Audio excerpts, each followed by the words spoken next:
Marxist communist கட்சியுடைய தாலுகா செயலாளர், எனக்கு முன்பாக இங்கு உரையாற்றி இருக்கக்கூடிய கட்சியினுடைய மாவட்ட குழு உறுப்பினர், கம்யூனிஸ்ட் கட்சியாக இருந்தாலும் பொதுவாக கம்யூனிஸ்ட் இயக்கத்தை சார்ந்த தோழர்கள் மக்களுக்காக தங்களுடைய வாழ்க்கையை அர்ப்பணித்துக் கொள்வது என்ற முறையிலே தான் மார்க்சிஸ்ட் கம்யூனிஸ்ட் கட்சி, இந்திய கம்யூனிஸ்ட் கட்சி, இந்திய கம்யூனிஸ்ட் கட்சி, மார்க்சிஸ்ட் லெனினிஸ்ட் விடுதலை ஆகிய 3 கட்சிகளும் சேர்ந்து ஒருங்கிணைப்பு குழுவை மாநில அளவில் நாங்கள் உருவாக்கி இருக்கிறோம். அந்த ஒருங்கிணைப்பு குழுவை உருவாக்கியதனுடைய நோக்கம் தமிழ்நாடு முழுவதும் இருக்கக்கூடிய பாதிக்கப்படக்கூடிய மக்கள் அல்லது கோரிக்கைகளை வைத்து நிறைவேற்றப்படாமல் நீண்ட காலமாக காத்திருக்கக்கூடிய மக்களுடைய குரலை எதிரொலிப்பது, மக்களுடைய கோரிக்கைகளுக்காக இந்த 3 கம்யூனிஸ்ட் கட்சிகளும் சேர்ந்து போராடுவது என்பதற்காக உருவாக்கப்பட்டிருக்கிற கூட்டு இயக்கமே தவிர அது தேர்தலுக்கான கூட்டணி அல்ல என்பதையும் நாங்கள் திட்டவட்டமாக தெரிவித்திருக்கிறோம். அத்தகைய கட்சியை மக்கள் தூக்கி சுமக்க வேண்டும். அத்தகைய கட்சியை வளர்த்தெடுப்பதற்கு மக்கள் முன்வர வேண்டும். தன்னலம் கருதாமல் மக்கள் நலனை முன்னிறுத்தி செயல்படக்கூடியவர்களை மக்கள் கொண்டாட வேண்டும். ஏனால் இங்க 2 பேர் சேர்ந்தாவே உடனே கூட்டணின்னு சொல்லிடுறாங்க. 2 பேர் சேர்ந்தாங்க நின்னாவே கூட்டணின்றாங்க. இந்த மாதிரியான சூழல்ல அதனாலதான் மிக தெளிவாக அந்த கூட்டத்தினுடைய நிறைவாக நடந்த பத்திரிகையாளர்கள் கூட்டத்தில் இது தேர்தல் கூட்டணி அல்ல, மக்கள் நலனுக்காக மக்கள் கோரிக்கைகளுக்காக உருவாக்கி இருக்கிற கூட்டணி. அத்தகைய முடிவுக்கு தமிழ்நாட்டு மக்கள் பேராதரவு தர வேண்டும் என்று இந்த சந்தர்ப்பத்திலே நான் கேட்டுக்கொள்ள விரும்புகிறேன். அந்த மாதிரி அமெரிக்காக்கார ஈரான் நாட்டு மேல குண்டு போட்டா நம்ம வீட்டுல அடுப்பு அணையுது. நீங்க என்னைக்காச்சும் நினைச்சு பார்த்துருக்கீங்களா? அங்க நடக்கிற சண்டைக்கு இங்க அடுப்பு அணைஞ்சு போயிரும்னு.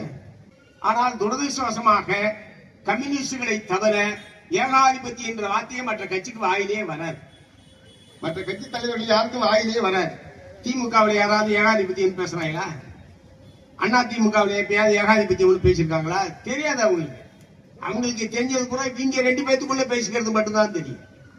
அல்லது அந்த 2 கட்சியினுடைய தலைவர்களை பற்றி மட்டும்தான் தெரியுமே தவிர இந்த உலக அரசியலை பற்றியோ உலகத்தில் அமெரிக்க ஏகாதிபத்தியத்தினுடைய மேலாதிக்கம் எத்தகைய பாதிப்புகளை எல்லாம் உலகத்தில் ஏற்படுத்திக் கொண்டிருக்கிறது என்பதை பற்றியோ மற்ற கட்சி தலைவர்கள் யாருமே பேசுவதில்லை.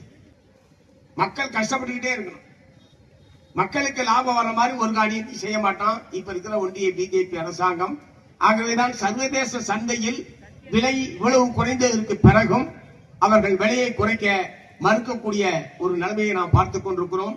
இந்த மகாத்மா காந்தி தேசிய வேலை உறுதி சட்டம், இந்த இன்னைக்கு என்ன தேதி 20, 30ஆம் தேதியோடு அந்த சட்டத்துக்கு சமாதி கட்ட போகிறார்கள்.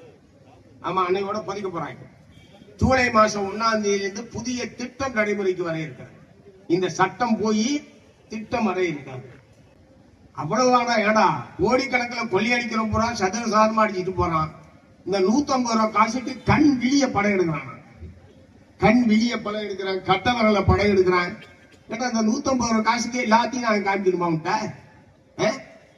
கேவலமா இல்ல உங்களுக்கு?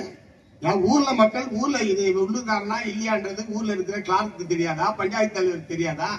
பிஓவுக்கு தெரியாதா?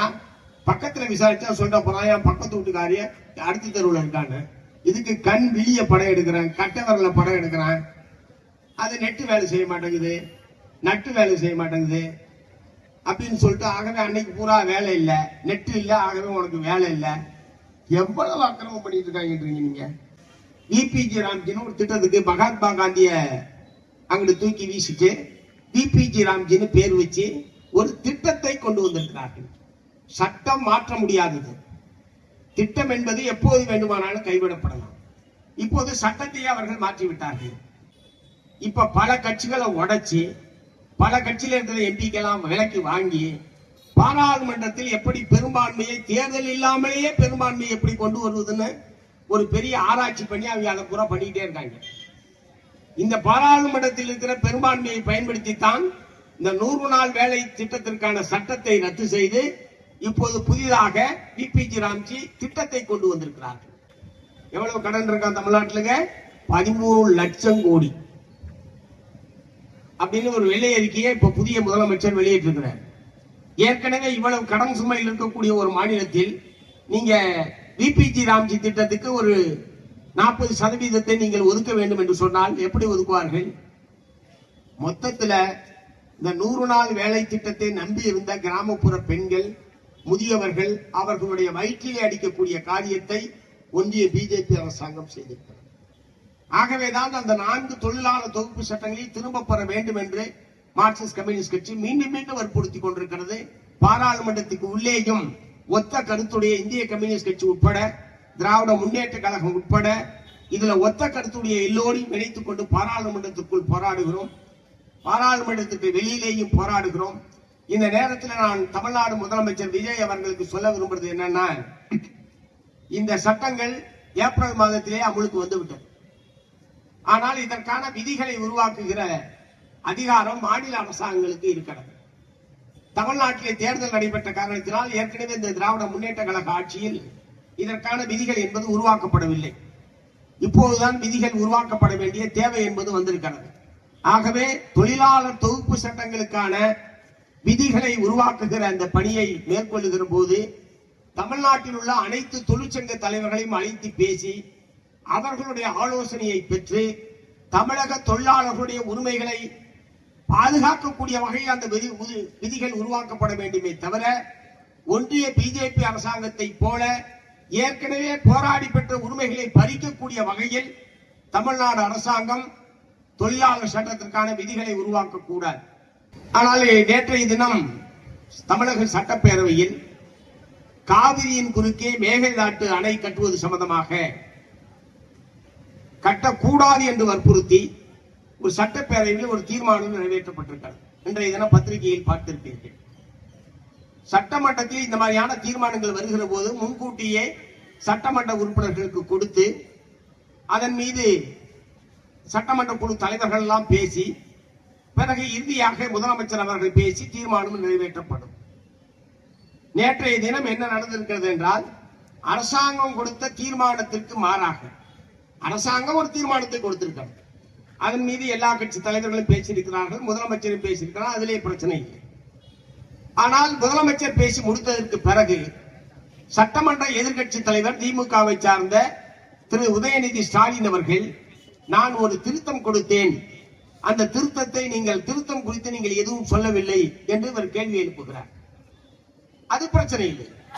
உடனடியாக முதலமைச்சர் அந்த திருத்தத்தை ஏற்று தீர்மானத்தை நிறைவேற்றுங்கள் என்று சொல்லுகிறார். என்ன திருத்தம் கொடுத்தார் என்பது அங்க இருக்கிற சபையில் இருக்கிற சட்டமன்ற உறுப்பினர்கள் யாருக்கும் தெரியாது, சட்டமன்ற கட்சி தலைவர்களுக்கு தெரியாது. என்ன திருத்தம் என்பதே தெரியாமல் நாங்கள் எப்படி கையை உயர்த்த முடியும்? ஆனால் அரசாங்கம் கொண்டு வந்த தீர்மானம் என்கிற முறையில் எல்லா சட்டமன்ற உறுப்பினர்களும் ஆதரவு தெரிவித்திருக்கிறார். அரசாங்கம் கொண்டு வந்த தீர்மானத்திற்கு மார்க்சிஸ்ட் கம்யூனிஸ்ட் கட்சி உட்பட ஆதரவு தெரிவித்திருக்கிறது. நானும் நேற்று வரவேற்று பேட்டி கொடுத்திருக்கிறேன். ஆனால் இடையிலே புகுந்து எதிர்கட்சி தலைவர் கொடுத்த திருத்தம் என்ன என்பதே சபைக்கே சொல்லாமல் அதை நாங்கள் ஏற்று தீர்மானத்தை நிறைவேற்றுகிறோம் என்கிற இந்த அணுகுமுறை என்பது தமிழ்நாடு சட்டமன்ற விதிகளுக்கு புறம்பாடு. ஒருவேளை முதலமைச்சருக்கு இத்தகைய விதிகள் தெரியவில்லை என்று சொன்னால் சபாநாயகர் சொல்ல வேண்டும். பல ஆண்டு காலம் சட்டமன்ற உறுப்பினராக இருந்த பல மூத்த சட்டமன்ற உறுப்பினர்கள் தாவேக கட்சியிலே அங்கே இருக்கிறார்கள், அவர்கள் சொல்லி இருக்க வேண்டும். ஆனால் திருத்தம் எது என்பதே மற்ற உறுப்பினர்களுக்கு தெரிவிக்காமல் அது உட்பட சேர்த்து தீர்மானத்திற்கு வாக்கெடுப்பு நடத்தியது, வாக்கு கோரியது என்பது மிக மிக மிக தவறான ஒரு நடைமுறை. ஆகவே நாளை மறுநாள் சட்டமன்றம் நடைபெறுகிற போது இந்த திருத்தத்தை ஏற்கவில்லை அல்லது திருப்ப சம்பந்தமாக மீண்டும் சபையினுடைய கவனத்திற்கு கொண்டு வந்து சபையில் இருக்கக்கூடிய எல்லா கட்சியினுடைய உறுப்பினர்களுடைய கருத்துக்களை கேட்டுத்தான் அந்த தீர்மானத்தை நிறைவேற்ற வேண்டுமே தவிர, நீங்கள் செய்தது தவறு என்பதை இந்த மேடையிலிருந்து தாவேகாவுடைய தலைவர்களுக்கு நான் தெரிவிக்க விரும்புகிறேன். சரி, இப்ப அவர் என்ன தீர்மானம், என்ன தவறு, என்ன திருத்தத்தை கொடுத்தார் என்பது இன்றைக்கு வந்துவிட்டது. என்ன திருத்தம் கொடுத்திருக்கிறார்? காவிரியின் குறுக்கே மேகதாட்டி என்கிற இடத்தில் புதிதாக ஒரு அணையை கட்டுவது என்று கர்நாடக அரசாங்கம் நீண்ட காலமாக சொல்லிக் கொண்டிருக்கிறது. அதில் 47 டிஎம்சி தண்ணீரை நிறுத்த போகிறோம், தேக்க போகிறோம். அந்த அணை நிரம்பிய பிறகு இருக்கிற தண்ணி பூரா உங்களுக்கு தான் அப்படின்னு சொல்லி அதில் நாங்கள் மின்சாரத்தை தயாரிக்க போகிறோம். கர்நாடகம் பெங்களூர் நகரத்திற்கான குடி தண்ணீருக்காக அந்த அணையை நாங்கள் கட்டுகிறோம் என்று அவர்கள் சொல்லிக் கொண்டிருக்கிறார். அவர்கள் எதை வேண்டுமானாலும் சொல்லட்டும். ஆனால் காவிரி பிரச்சனை சம்பந்தமாக ஒரு 50 ஆண்டுகளுக்கு மேலாக வழக்கு நடந்து நடுவர் மன்றம் அமைக்கப்பட்டு நடுவர் மன்ற தீர்ப்பு வந்து அதை ஏற்காமல் திரும்ப உச்ச நீதிமன்றத்துக்கு போய் உச்ச நீதிமன்றம் கடைசியாக 2018ஆம் ஆண்டு உச்ச நீதிமன்றம் தீர்ப்பளித்திருக்கிறது. இறுதி தீர்ப்பதற்கு பெயர் ஃபைனல் ரிவார்ட். ஆகவே அதற்கு பிறகு அதன் மீது யாரும் அப்பீலே போக முடியாது. அது இறுதி தீர்ப்பு. 2018ஆம் ஆண்டு கொண்டு வந்த இறுதி தீர்ப்பிலே அவர்கள் என்ன சொல்கிறார்கள்? இந்த தீர்ப்பு அடுத்த 15 ஆண்டுகளுக்கு செல்லுபடியாகும். இதற்கு இடைப்பட்ட காலத்தில் இந்த தீர்ப்பை எதிர்த்து யாரும் மேல்முறையீடு செய்ய முடியாது. இது அறுதியிட்டு சொல்லப்பட்டிருக்கிறது. உனக்கு அதுல ஏற்பு இருக்கலாம், ஏற்பு இல்லாம இருக்கலாம். 5 வருஷத்துக்கு இதை பத்தி பேசவே கூடாது. 5 வருஷத்துக்குன்னா 2033ஆம் ஆண்டு வரை எல்லாரும் கம்முன்னு தான் இருக்கும். அப்படிப்பட்ட ஒரு அறுதியிட்ட தீர்ப்பு. அந்த தீர்ப்புல எங்களுக்கு விமர்சனம் உண்டு, அது வேறு விஷயம். ஆனால் அப்படித்தான் தீர்ப்பு சொல்லப்பட்டிருக்கிறது. அதுல என்ன சொல்லி இருக்கிறார்கள்? காவிரியின் மூலமாக பாசனம் பெறக்கூடிய கீழ்ப்பகுதி மாநிலங்கள் அவர்களுடைய ஒப்புதல் இல்லாமல் ஆற்றின் குறுக்கே எந்த விதமான கட்டுமான பணிகளையும் மேற்கொள்ளக்கூடாது. தமிழ்நாடு ஒப்புதல் தராது. ஏன்னா 47 டிஎம்சி தண்ணியை நீ தேர்த்தீங்கன்னா இப்பயே தண்ணி வரல. இந்த வருஷம் ஜூன் மாசம் 12ஆம் தேதி மேட்டூர் அணை திறக்கப்பட்டிருக்க வேண்டும். மேட்டூர் அணையிலும் தண்ணீர் இல்லை, அங்கே கர்நாடக அணைகளிலும் தண்ணீர் இல்லை. இந்த ஆண்டு 12ஆம் தேதி திறக்கப்படவில்லை. குறுவை சாகுபடி செய்யப்படுமா செய்யப்படாதா என்கிற மிகப்பெரிய அச்சத்திலே காவிரி டெல்டா விவசாயிகள் இருந்து கொண்டிருக்கிறார்கள். இப்படி ஒரு அறுதியிட்டு உச்சநீதிமன்ற தீர்ப்பு இருக்கக்கூடிய நிலையில் திராவிட முன்னேற்ற கழகம் யாருக்குமே தெரியாமல் 4/3/2026 மார்ச் மாதம் 4ஆம் தேதி, இப்ப நான் சொல்றது ஒரு 3 மாதத்துக்கு முன்னாடி தேர்தலுக்கு முன்பாக 4/3/2026ஆம் தேதி மத்திய அரசுக்கு இவர்கள் ஒரு கடிதம் எழுதியிருக்கிறார்கள். இதெல்லாம் நேற்று உதயநிதி ஸ்டாலின் வெளியிட்ட பிறகுதான் தெரியும். அவர்கள் தான் வெளியிடுகிறார்கள். 4/3/2026 அன்று மத்திய அரசுக்கு ஒரு கடிதம் எழுதுகிறார்கள். அந்த கடிதத்தில் என்ன எழுதுகிறார்கள்? மேகதாட்டு அணை குறித்து விவாதிப்பதற்கு ஒரு புதிதாக ஒரு நடுவர் மன்றத்தை அமைக்க வேண்டும் என்று மத்திய அரசாங்கத்தை தமிழ்நாடு அப்போது இருந்த தமிழ்நாடு முதலமைச்சர் மாண்புமிகு மு.க. ஸ்டாலின் அவர்கள் கடிதம் எழுதியிருக்கிறார்கள். நான் என்ன கேட்க விரும்புறேன், அதற்கு முன்பாக அனைத்து கட்சி கூட்டம் நடைபெற்றது. நானும் எங்களுடைய சட்டமன்ற குழு தலைவர் நாகை மாலி அவர்களும் அந்த அனைத்து கட்சி கூட்டத்துக்கு சென்றிருந்தோம். காவிரி பிரச்சனை சம்பந்தமாக நடைபெற்ற அனைத்து கட்சி கூட்டம். அந்த கூட்டத்தில் அப்படி எந்த விதமான முன்மொழிவையும் அரசின் சார்பில் அவர்கள் வைக்கவில்லை. அனைத்து கட்சி கூட்டத்தினுடைய நிறைவாக உரையாற்றிய அப்போதைய முதலமைச்சர் மு.க. ஸ்டாலின் அவர்களும் இத்தகைய எந்த யோசனையையும் அந்த கூட்டத்தில் தெரிவிக்கவில்லை. அனைத்து கட்சி கூட்டத்தை கூட்டி நாங்கள் சொன்ன ஆலோசனைகளாம் கேட்டுவிட்டு அரசு முடிவெடுக்கும் என்று சொல்லிவிட்டு இந்த மாதிரி உச்ச நீதிமன்ற தீர்ப்புக்கு மாறாக நீங்கள் நடுவர் மன்றத்தை புதிதாக ஒரு நடுவர் மன்றத்தை அணை கட்டுவது சம்பந்தமாக விவாதிப்பதற்கு ஒரு நடுவர் மன்றத்தை அமைக்க வேண்டும் என்று உங்கள் இஷ்டத்திற்கு நீங்கள் கடிதம் எழுதுவதற்கு தமிழ்நாட்டு மக்கள் உங்களுக்கு அனுமதி கொடுத்திருக்கிறார்களா? அதிகாரம் கொடுத்திருக்கிறார்களா? அப்படி என்றால் எதற்காக அனைத்து கட்சி கூட்டத்தை நடத்த வேண்டும்? எங்களை எல்லாம் அழைத்து எதற்காக கருத்து கேட்க வேண்டும்? ஒருவேளை உங்களுக்கு அப்படி ஒரு யோசனை இருக்கிறது என்றால் அந்த கூட்டத்திலே நீங்கள் தெரிவித்திருக்கலாம், அரசு இப்படி கருதுகிறது என்று. எங்களை போன்றவர்கள் அப்போதே அதற்கான அதை ஏன் கூடாது என்பதற்கான காரண காரியத்தை நாங்கள் விளக்கி இருப்போம். ஆனால் அப்படி எந்த முன்மொழிவையும் அந்த அனைத்து கட்சி கூட்டத்தில் அரசின் சார்பில் முன்வைக்கவில்லை. ஆனால் திடீரென்று வெளியவே வரவில்லை இந்த கடிதம். பத்திரிகையாளர்கள் இருந்தால் நீங்கள் குறித்துக் கொள்ளுங்கள், இருந்தால் வெளியிடுங்கள். 4/3/2026 கடிதம் அனுப்பப்பட்டிருக்கிறது. பத்திரிகைகள் வெளியிடவில்லை, எந்த கட்சிக்கும் தெரியாது. இன்னும் சொல்ல போனால் திமுகவில் இருக்கிற அமைச்சர்களுக்கே தெரியுமா என்கிற சந்தேகம் எனக்கு இருக்கிறது. ஆனால் இவர்கள் அப்படி ஒரு கடிதத்தை அளித்திருக்கிறார்கள். இதைத்தான் நேற்று குறிப்பிட்டு எதிர்கட்சி தலைவர் உதயநிதி ஸ்டாலின் அவர்கள் இந்த திருத்தத்தை ஏற்க வேண்டும் என்று சொல்லி இதனுடைய விளைவுகள் என்ன என்பதை தெரியாமல் தமிழ்நாடு இப்போதைய முதலமைச்சர் விஜய் அவர்கள் அந்த திருத்தத்தை நாங்கள் ஏற்றுகிறோம் சொல்லி தீர்மானம் ஏகமனதாக நிறைவேற்றப்பட்டதாக இன்றைக்கு பத்திரிகையிலே செய்தி வந்திருக்கிறது. நீங்கள் புதியவர்கள், அரசியல் அனுபவம் இல்லாதவர்கள், புதிதாக ஆட்சிக்கு வந்திருக்கிறீர்கள். இது எல்லாவற்றையும் நாங்கள் உணர்ந்திருக்கிறோம். அப்படி என்றால் அதற்குரிய நிதானம் உங்களுக்கு தேவை. இது போன்ற நீண்ட காவிரி போன்ற தமிழ்நாட்டு மக்களுடைய உணர்வோடு சம்பந்தப்பட்ட இத்தகைய பிரச்சனைகளில், நீண்ட வரலாறு கொண்ட காவிரி வழக்கு போன்ற பிரச்சனைகளில் நீங்கள் நிதானமாக அணுக வேண்டும். எடுத்தேன் கவிழ்த்தேன் என்று எதிர்க்கட்சி தலைவர் சொல்வதற்காக உடனே நீங்கள் எந்த அடிப்படையில் ஏற்றுக்கொண்டீர்கள்? வழக்கறிஞர்களை கலந்து பேசினீர்களா? அதற்கென்று ஒரு துறை செயலாளர் இருக்காரு, அவரை கேட்டீர்களா? அல்லது ஏற்கனவே அதற்கென்று ஒரு குழு இங்க தமிழ்நாட்டில் செயல்பட்டுக் கொண்டிருக்கிறது, அவர்களுடைய கருத்தை கேட்டீர்களா?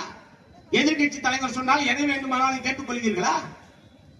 மிக மிக தவறான செயல்பாடு என்பதை தமிழ்நாடு முதலமைச்சருடைய கவனத்துக்கு நான் கொண்டு வர விரும்புகிறேன்.